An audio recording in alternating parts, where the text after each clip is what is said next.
नमस्कार। कुकू एफएम पर आप सुन रहे हैं सम्राट अशोक की गाथा।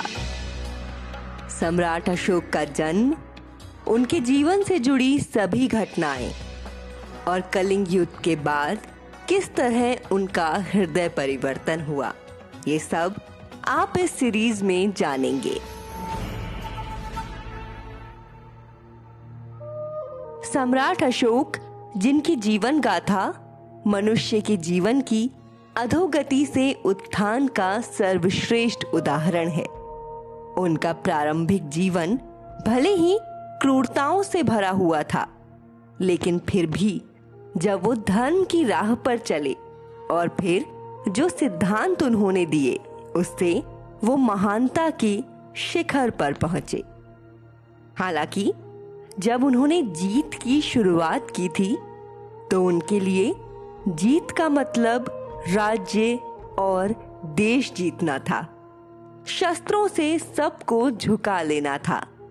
लेकिन बाद में उन्होंने दिलों को जीतने की शुरुआत की, और यही कारण है कि वो आज भी अमर हैं। सम्राट अशोक मौर्य साम्राज्य के तीसरे शासक थे। उनके दादा चंद्रगुप्त मौर्य पिता बिंदुसार थे। सम्राट अशोक के शासन का तरीका मौर्य वंश के पहले के शासकों से बिल्कुल अलग था। उनके 100 और भाई थे, वो सबसे छोटे थे, इसीलिए किसी को इस बात की उम्मीद नहीं थी कि वो राजा बनेंगे। अशोक का जन्म पाटलिपुत्र में 304 ईसा पूर्व हुआ था, जिसे आज पटना के नाम से जाना जाता है।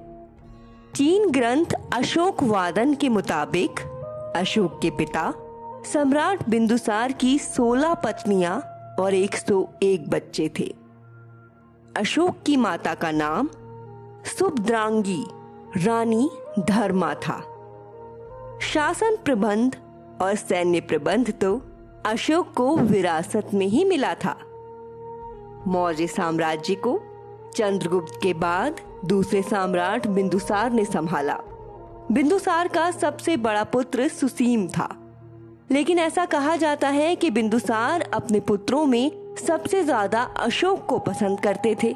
वहीं कई जगह इसके उलट बात कही गई है। कई जगह इस बात का जिक्र है कि बिंदुसार अपने सबसे छोटे पुत्र अशोक को पसंद नहीं करते थे।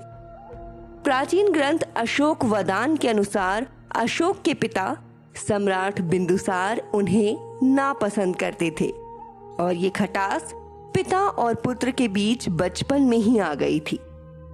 और बचपन में आई ये खटास फिर उम्र भर चली, या यूं कहें कि उम्र के साथ और बढ़ती गई। बाल्यकाल से ही सम्राट अशोक में लड़ने, युद्ध कला और एक महान योद्धा बनने के गुण दिखाई देने लगे थे। वो एक उच्च कोटि के शिकारी थे। उस समय शिकार राजा और राजकुमारों का प्रिय खेल था, और एक बार सम्राट अशोक उन्होंने लकड़ी की एक छोटी सी छड़ी से एक बलशाली शेर का शिकार कर उसे मार दिया था। जिसने भी इस घटना को देखा या इसके बारे में सुना, वो मानो हैरान ही रह गया था। जैसे जैसे अशोक की उम्र बढ़ी, सैन्य कौशल में उनकी महारत भी बढ़ती गई।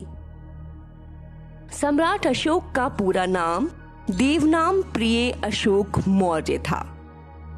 बिंदुसार ने अपने सबसे बड़े पुत्र सुसीम को तक्षशिला प्रांत का कार्यभार सौंपा हुआ था।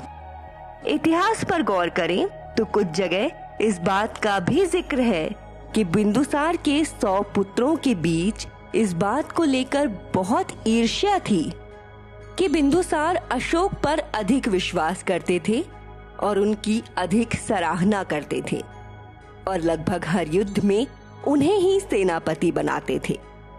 और इसके चलते अन्य सभी को अपनी योग्यता साबित करने का मौका नहीं मिल पाता था। बिंदुसार अपने पुत्रों की ये बातचीत सुनकर दुखी होते थे। अशोक की कहानी में नया मोड़ तब आया जब पिता बिंदुसार ने उन्हें तक्षशिला की ओर कूच करने को कहा। तक्षशिला कूच और फिर वहां से वापस आने पर अशोक के जीवन में कई बदलाव आए। कई ऐसी घटनाएं घटी जिसने उनके जीवन मार्ग को पूरी तरह से बदल दिया। आगे की कहानी जानेंगे सम्राट अशोक की गाथा के अगले अंक में। सुनते रहिए कुकू FM।